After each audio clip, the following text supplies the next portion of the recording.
Hello students. तो देखिए, आज हम फिर से अपनी फिजिकल केमिस्ट्री का एक बहुत ही इंपॉर्टेंट चैप्टर स्टार्ट करने जा रहे हैं, जिसका नाम है आपका सरफेस केमिस्ट्री। ठीक है ना। पूरा का पूरा आपका थ्योरेटिकल चैप्टर है, बट ये बात सही है कि हर एक एग्जाम में, आपके कोई सा भी एग्जाम ले लो, उसमें आपके इस चैप्टर से क्वेश्चन आना पक्का है। ठीक है। जनरली स्टूडेंट्स इस आपके जो चैप्टर है उसको क्या कर देते हैं, स्किप कर देते हैं। ठीक है, क्योंकि थ्योरेटिकल चैप्टर होता है। ठीक है, बट आपको ऐसा नहीं करना है। ठीक है ना।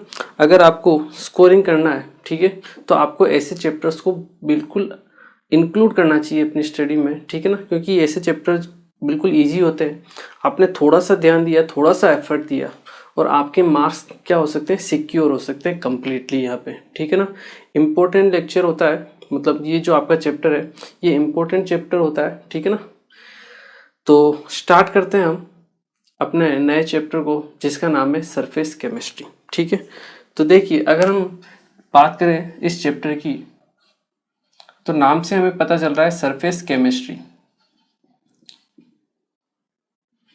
मतलब इस चैप्टर में हम जो भी बातें करेंगे वो, या जो भी फिनोमेना हम पढ़ेंगे वो कहाँ पे होंगे, आपके सरफेस के ऊपर होंगे। ठीक है। तो सरफेस से रिलेटेड ही चीज़ों के बारे में हम बात करेंगे यहाँ पे। ठीक है। चलिए, यहाँ पे कुछ छोटी छोटी टर्म्स होती है जिनका डिफरेंस समझना आपको बहुत ज़रूरी होता है। ठीक है। उसमें से फर्स्ट जो आपकी टर्म आती है, जिसे हम बोलते हैं आपकी एडजॉर्प्शन एंड एब्जॉर्प्शन। एक होती है आपके एब्जॉर्प्शन, ABSORPTION। ठीक है, एब्जॉर्प्शन।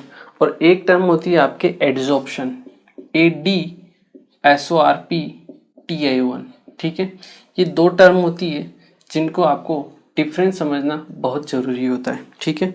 इसके लिए मैं आपको एक एग्जांपल देता हूँ। ठीक है ना, कि जैसे आप एक तो स्पंज लीजिए। ठीक है, क्या लीजिए, एक स्पंज लीजिए, और एक लीजिए आप चौक।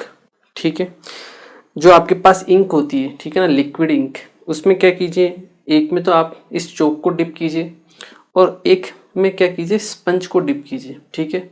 2 मिनट बाद दोनों को बाहर निकालिए। आपको क्या दिखेगा, आपको ये दिखेगा कि जो स्पंज है उसके जो इंक है वो स्पंज के चारों तरफ तो है ही सही, मतलब उसके सरफेस के ऊपर तो है। इसके अलावा उसके अंदर जब आप उसको ब्रेक करोगे स्पंज को, तो इंक क्या है, उसके अंदर भी फिलअप की गई है, मतलब फिलअप हो गई है। ठीक है। वहीं अगर आप इस चौक के बारे में बात करोगे, तो इंक जो है इसके सरफेस के ऊपर तो है, ठीक है, लेकिन जब आप इसको ब्रेक करोगे और जब आप बीच में से देखोगे, तब आपको पता लगेगा कि इंक जो है इस चौक के बीच वाले पार्ट में, जिसे हम बोलते हैं आपका बल्क पार्ट। ठीक है। ये ऊपर वाला सरफेस पार्ट होता है, और अंदर वाला जो पार्ट होता है उसे हम बोलते हैं बल्क पार्ट। ठीक है। तो सरफेस के ऊपर तो आपके इंक है, बट अंदर वाला जो पार्ट है, बल्क वाला पार्ट, वहां पे आपके इंक नहीं है। ठीक है। तो ये डिफरेंस है जो आपको ध्यान रखना है। यहाँ पे जो स्पंज है वहां पे इंक का क्या हुआ है, एब्जॉर्प्शन हुआ है। क्या हुआ है, एब्जॉर्प्शन हुआ है, मतलब जो इंक है वो स्पंज में पूरी कंप्लीटली यूनिफॉर्म डिस्ट्रीब्यूट हो गई है। ठीक है। जबकि चौक के केस में आपके इंक का क्या हुआ है, एड्जॉर्प्शन हुआ है। ठीक है, मतलब जो आपकी इंक है वो केवल और केवल आपके चौक की सरफेस के ऊपर एब्जॉर्ब हुई है, मतलब उसे हम क्या बोलेंगे, एड्जॉर्प्शन। ठीक है। ये चीज है जो आपको ध्यान रखनी है, डिफरेंस। ठीक है। एग्जाम्पल के थ्रू ही मैं आपको समझाया, उसे एग्जाम्पल को नोट कर लेते हैं। ठीक है ना। ये आपका क्या था, चौक था। ठीक है। इस चौक में क्या हुआ, आपके जो इंक थी वो केवल और केवल कहाँ पे इकट्ठी हुई, आपके सरफेस के ऊपर। ठीक है ना। ऑल्दो ये कंप्लीटली सरफेस के ऊपर नहीं रहती है, ठीक है ना, थोड़ी बहुत अंदर भी जाती है। ठीक है ना। लेकिन हम इसको कंसिडर किस में करेंगे, आपके एड्जॉर्प्शन में। ठीक है ना, क्योंकि सरफेस के ऊपर मोस्ट ऑफ द पोर्शन इसका रहता है। ठीक है, अंदर की तरफ बहुत कम रहता है। ठीक है। जहाँ पे एड्जॉर्प्शन होता है वहाँ पे एब्जॉर्प्शन भी होता ही है। ठीक है ना, मतलब सरफेस के ऊपर है, थोड़ी सी अंदर भी जाती ही है वहाँ पे। ठीक है ना। तो एड्जॉर्प्शन और एब्जॉर्प्शन दोनों साथ में होते हैं। ठीक है ना। बट हम इसको टेक्निकली डिफरेंस लेते हैं एड्जॉर्प्शन को। ठीक है ना, क्योंकि बल्क में जो आपके कॉन्सेंट्रेशन होती है वो कम होती है, जबकि सरफेस पे जो कॉन्सेंट्रेशन होती है, ठीक है ना, जो सब्सटेंस आपका एड्जॉर्ब हो रहा है उसकी कॉन्सेंट्रेशन सरफेस के ऊपर क्या होती है, ज़्यादा होती है। ठीक है ना। तो ये आपकी इंक है। ठीक है। ये तो आपकी इंक है और ये आपका क्या है, चौक। ठीक है, तो चौक के ऊपर इंक का क्या हुआ है, एडजॉर्प्शन। ये इसका एग्जाम्पल है। ठीक है, वहीं जो आपका स्पंज है, ठीक है, ये आपका स्पंज है, यहाँ पे आपकी ये आपका स्पंज है।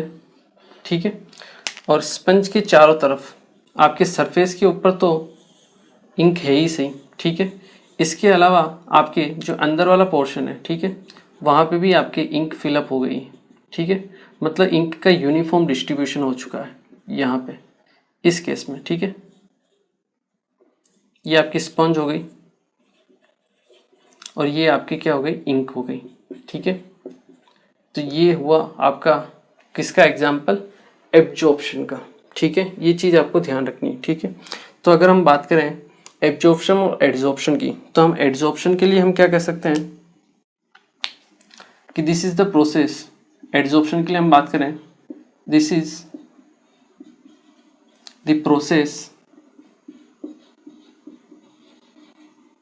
ऑन विच वन सब्सटेंस आपका कौन हो सकता है, इंक। ठीक है, one substance is adsorb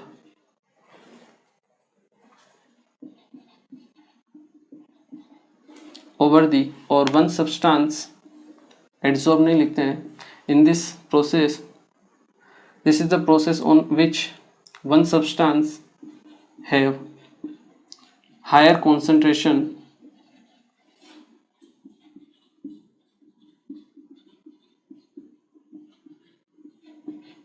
over the surface of another substance.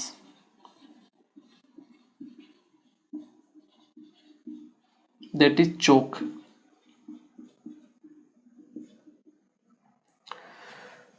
Have higher concentration over the surface of another substance in compared to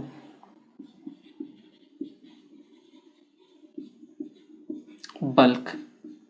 ये जो अंदर वाला पोर्शन होता है इसे हम क्या बोलते हैं, आपका बल्क बोलते हैं। ठीक है, जो आपका ऊपर वाला पोर्शन है उसे हम क्या बोलेंगे, सरफेस। ठीक है, so this is the process on which one substance that is ink have higher concentration over the surface of other substance that is chalk in compared to bulk। ठीक है, सरफेस के ऊपर आपकी क्या होती है, कॉन्सेंट्रेशन ज़्यादा होती है। ठीक है, बल्क के कंपैरिजन। ये हुआ आपका एब्जॉर्प्शन। ठीक है, अब हम बात करें आपके एब्जॉर्प्शन की, तो एब्जॉर्प्शन में क्या हुआ, जो आपकी कॉन्सेंट्रेशन है वो यूनिफॉर्म है, उसका डिस्ट्रीब्यूशन क्या है, आपका यूनिफॉर्म है। ठीक है, आपके कंप्लीट बल्क में, तो हम कह सकते हैं when the distribution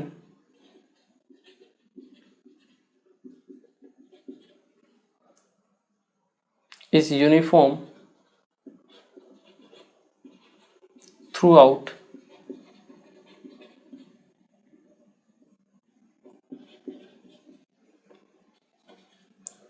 the bulk of another substance। ठीक है, चलिए, when the distribution is uniform throughout the bulk of another substance, उसे हम क्या बोलेंगे, उस प्रोसेस को एब्जॉर्प्शन। ठीक है, ये आपका एब्जॉर्प्शन। तो ये डिफरेंस आपको क्या होना चाहिए, समझ में आना चाहिए। ठीक है, इसे आप नोट कीजिए। फिर हम इसका एक एग्जाम्पल देखते हैं जहाँ पे आपके एब्जॉर्प्शन और एब्जॉर्प्शन होता है। ठीक है, चलिए इसको एक बार आप नोट कीजिए। ओके, चलिए अब हम एक एग्जाम्पल देखते हैं। ठीक है, कि जहाँ पे आपका एब्जॉर्प्शन और एडजॉर्प्शन टेक्स प्लेस। ठीक है, तो हम बात करते हैं आपके वाटर वेपर की। किसकी बात करते हैं हम, वाटर वेपर की, जिसे हम मॉइस्चर भी बोल सकते हैं। ठीक है, तो देखिए, आपने जब कभी शॉपिंग वगैरह की हो तो बहुत सी बार ऐसा होता है कि जब आप कोई इलेक्ट्रॉनिक्स आइटम खरीदते हो, तो आप जैसे मोबाइल हुआ, लैपटॉप हुआ, तो आपको उनके पैकेट्स में क्या एक छोटा सा पैकेट भी मिलता है साथ में, जो अक्सर होता है आपके सिलिका जेल का, किसका होता है, सिलिका जेल का, या फिर उस पर लिखा होता है डू नॉट स्वेलो, ठीक है। तो होता क्या है उस पैकेट में, उस पैकेट में आपकी सिलिका जेल जो भी सब्सटेंस है वो क्या करता है, अगर आपकी जो इलेक्ट्रॉनिक्स डिवाइस है वो अगर कभी मॉइस्चर के कांटेक्ट में आ जाते हैं तो वो सब्सटेंस क्या करता है, उस मॉइस्चर को एब्जॉर्ब कर लेता है उसकी सरफेस के ऊपर, ताकि आपके इलेक्ट्रॉनिक्स डिवाइस क्या हो, खराब नहीं हो पाए, ठीक है। तो अगर हम बात करें वाटर वेपर या मॉइस्चर के लिए, तो यहाँ हम दो एग्जांपल लेंगे। एक हम लेंगे, एक तो सिलिका जेल का, ठीक है, और एक हम लेंगे आपके एनहाइड्रस CaCl2 का, ठीक है। एनहाइड्रस CaCl2 का एग्जांपल लेते हैं, ठीक है, ठीक है। तो देखिए सिलिका जेल क्या करता है, आपके मॉइस्चर को एड्सॉर्ब करता है, क्या करता है, एड्सॉर्ब करता है, मतलब यहाँ पर एड्सॉर्ब, सिलिका जेल क्या करता है आपके, एड्सॉर्ब मॉइस्चर, ठीक है। जबकि आपके कैल्शियम क्लोराइड एनहाइड्रस CaCl2 ये क्या करता है, आपके मॉइस्चर को एब्जॉर्ब करता है, एब्जॉर्ब मॉइस्चर, ठीक है। तो ये एग्जाम्पल है जो आपको ध्यान रखना है, ठीक है ना। कभी कभी एग्जाम्पल देके भी क्वेश्चंस पूछे जाते हैं, ठीक है, इसलिए मैंने आपको ये लिखवाया है, ठीक है। चलिए इसे आप नोट कीजिए एग्जाम्पल को। फिर हम बात करते हैं आपकी एक दो छोटी मोटी टर्म्स है जिसे हम बोलते हैं आपके सोर्प्शन एंड डिसॉर्प्शन, ठीक है, उनके बारे में हम बात करते हैं। एक बार आप इसे नोट कीजिए। चलिए अब हम बात करते हैं आपके कुछ छोटे एक दो टर्म्स हैं उनके बारे में, ठीक है ना। एक टर्म होती है आपकी डिसॉर्प्शन, या फिर एक हम टर्म लेते हैं सोर्प्शन, ठीक है। एक होती है टर्म सोर्प्शन। तो मैंने आपको बताया कि जहाँ पे एड्सॉर्प्शन होता है वहाँ पे एब्जॉर्प्शन भी क्या होता है, साथ में होता है। मतलब एड्सॉर्प्शन और एब्जॉर्प्शन दोनों क्या होते हैं, साथ साथ होते हैं। उस प्रोसेस को हम क्या बोलते हैं, आपके सोर्प्शन, ठीक है। चलिए मतलब मेजर तो आपकी एड्सॉर्प्शन ही होता है, बट वहाँ साथ में थोड़ा बहुत क्या होता है, एब्जॉर्प्शन भी होता है, ठीक है। तो हम कह सकते हैं the process in which absorption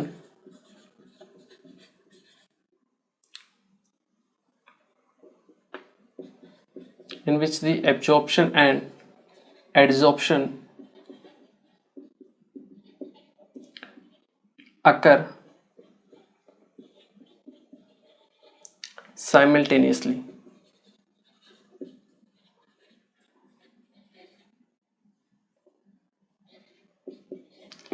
जहाँ पे आपके एड्सॉर्प्शन और एब्जॉर्प्शन दोनों क्या होते हैं, आपके साथ साथ होते हैं, उस प्रोसेस को हम क्या बोलते हैं, सोर्प्शन, ठीक है। एक और प्रोसेस होता है जिसे हम बोलते हैं आपके डिसॉर्प्शन। क्या बोलते हैं हम, डिसॉर्प्शन। तो डिसॉर्प्शन क्या होगा, रिमूवल ऑफ एड्सॉर्ब पार्टिकल्स, जो आपके एड्सॉर्ब पार्टिकल हुए उनका रिमूवल, ठीक है, रिमूवल ऑफ एड्सॉर्ब पार्टिकल्स, उन्हें हम क्या बोलेंगे, आपके डिसॉर्प्शन, ठीक है। चलिए इनको आप नोट कीजिए। फिर हम बात करते हैं आपके एक दो टर्म और हैं, उनके बारे में भी हम देख लेते हैं।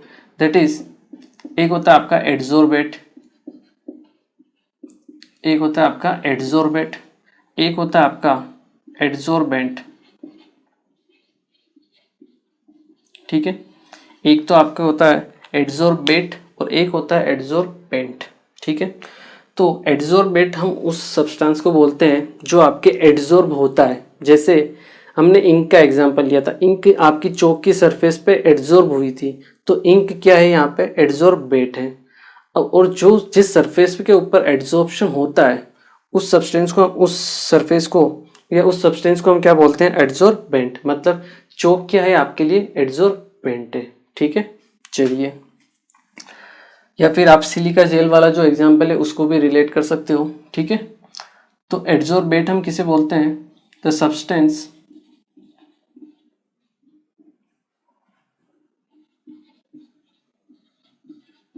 which adsorb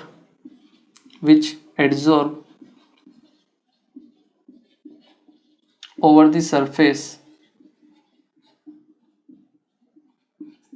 of another substance, ठीक है, the substance which adsorb over the surface of another substance, उसे हम क्या बोलेंगे, आपके एड्सॉर्बेंट, ठीक है। एड्सॉर्बेंट हम किसे बोलेंगे, द सब्सटेंस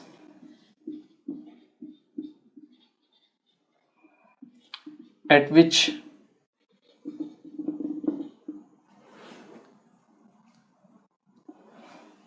या फिर आप लिखिए the substance at the surface of which, at the surface of which adsorption takes place, उसे हम क्या बोलेंगे, आपके एड्सॉर्बेंट। जैसे आप एग्जांपल लीजिए सिलिका जेल प्लस मॉइस्चर, ठीक है। यहाँ पे जो सिलिका जेल है जिसकी सरफेस पे आपका मॉइस्चर एड्सॉर्ब हो रहा है, उसे हम क्या बोलेंगे, आपके एड्सॉर्बेंट, ठीक है। ये जो मॉइस्चर है उसे हम क्या बोलेंगे, आपके एड्सॉर्बेंट, ठीक है। ये चीज़ है जो आपको ध्यान रखनी है, ठीक है। चलिए, ये छोटी मोटी आपके टर्म्स होती है जो आपके थ्रू आउट चैप्टर में काम में आती है, जो हमने देखी है, ठीक है। अब हम बात करते हैं कि एड्सॉर्प्शन हो रहा है वो क्यों हो रहा है, मतलब रीजन क्या है एड्सॉर्प्शन होने का, या फिर जो आपका एड्सॉर्प्शन होता है वो कैसे होता है, उसका मैकेनिज्म क्या है, उसके बारे में हम बात करते हैं, ठीक है। इसे आप एक बार नोट कीजिए। ओके, तो चलिए अब हम पढ़ते हैं कि आपका जो एड्सॉर्प्शन हो रहा है उसका मैकेनिज्म क्या है, कि क्यों आपके जो मॉलिक्यूल्स हैं जो आपका एड्सॉर्प्शन है वो केवल और केवल सरफेस के ऊपर हो रहा है, ठीक है ना, मतलब अंदर बल्क में क्यों नहीं हो रहा है एड्सॉर्प्शन, ठीक है। तो उसके बारे में हम बात करते हैं, ठीक है। तो अपना नेक्स्ट टॉपिक है that is mechanism of adsorption, ठीक है। यहाँ जो हम मैकेनिज्म पढ़ेंगे वो पढ़ेंगे आपका गैस का एड्सॉर्प्शन सॉलिड की सरफेस के ऊपर, ठीक है ना। इस पूरे चैप्टर में आपका एड्सॉर्प्शन गैस का होगा सॉलिड की सरफेस के ऊपर, ठीक है ना। सो एड्सॉर्प्शन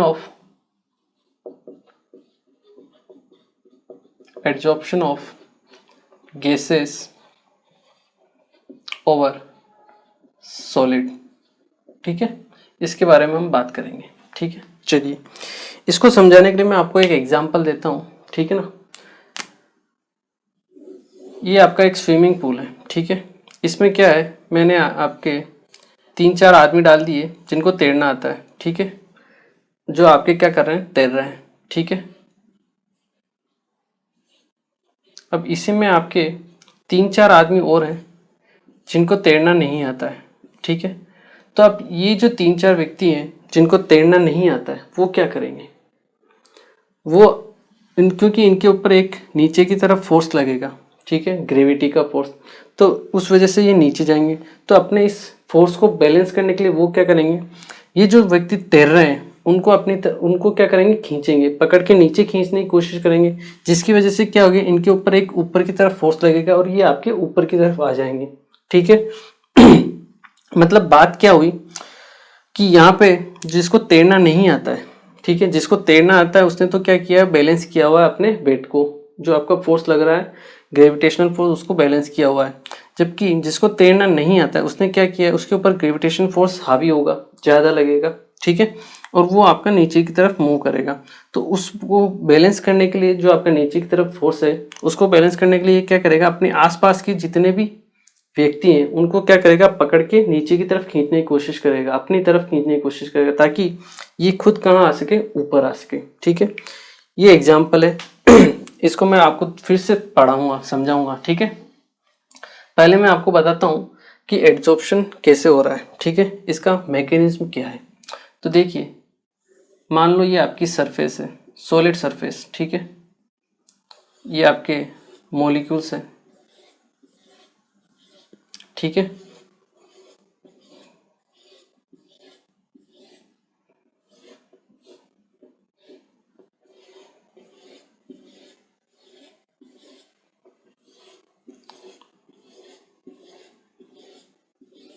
ये आपकी सॉलिड सरफेस हो गई, ठीक है।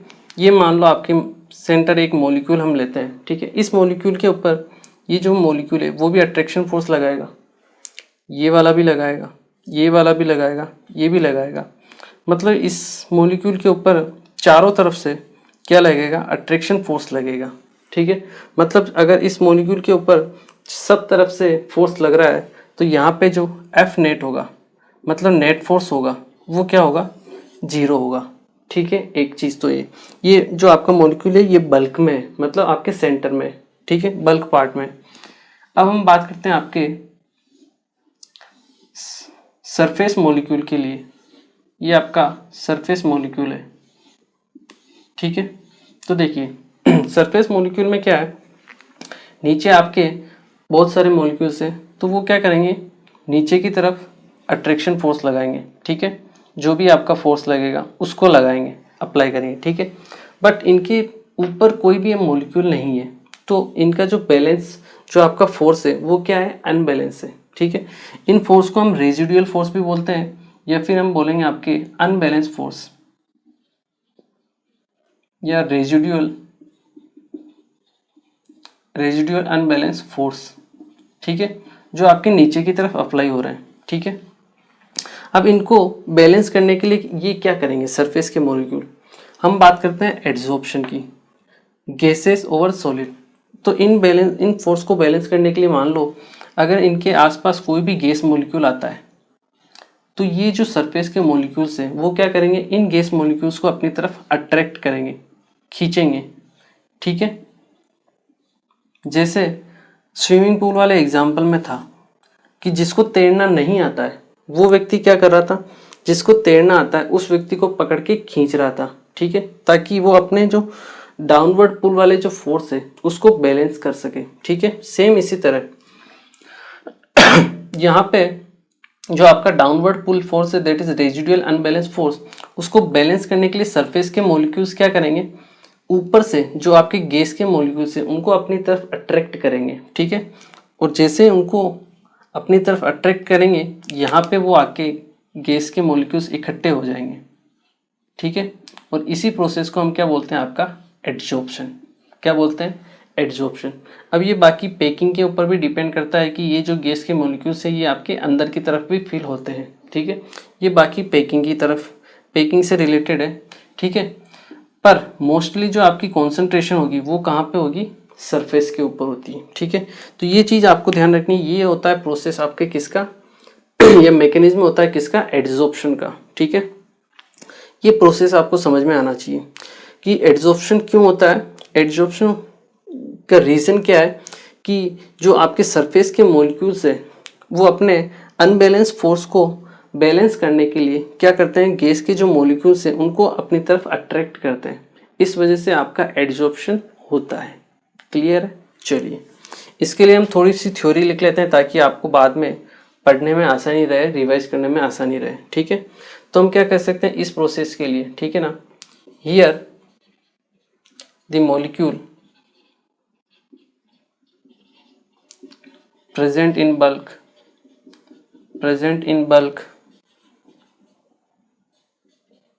present in bulk face the same attraction force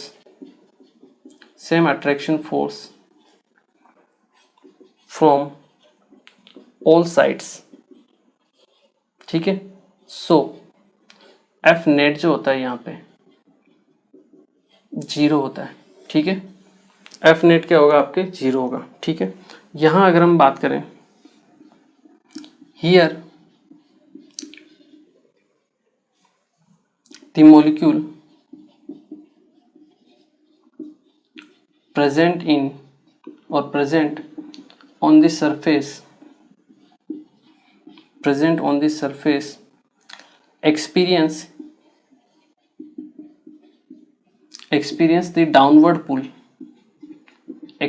the downward pull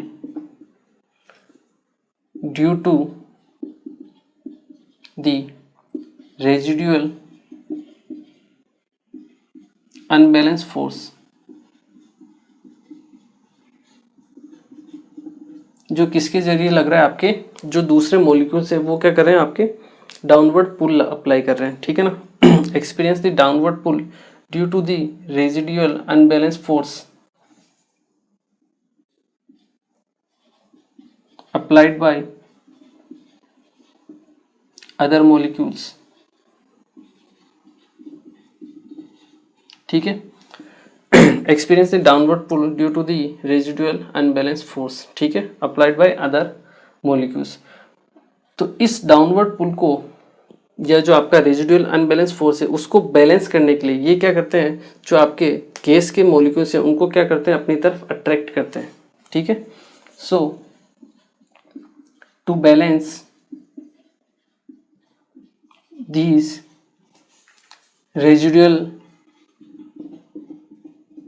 unbalance force, the surface molecule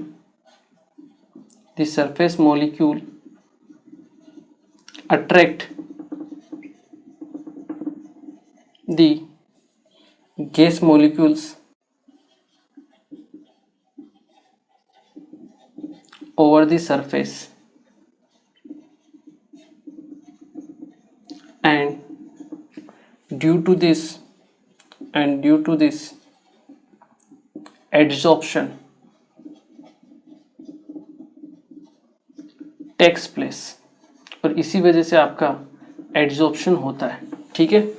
ये जो गैस मॉलिक्यूल्स हैं ये आके आपकी सरफेस के ऊपर इकट्ठे होना स्टार्ट हो जाएंगे और इसे ही हम बोलते हैं आपका एडजॉर्प्शन, ठीक है। चलिए ये चीज़ है जो आपको क्या करनी है, ध्यान रखनी है, इसे एक बार आप नोट कीजिए।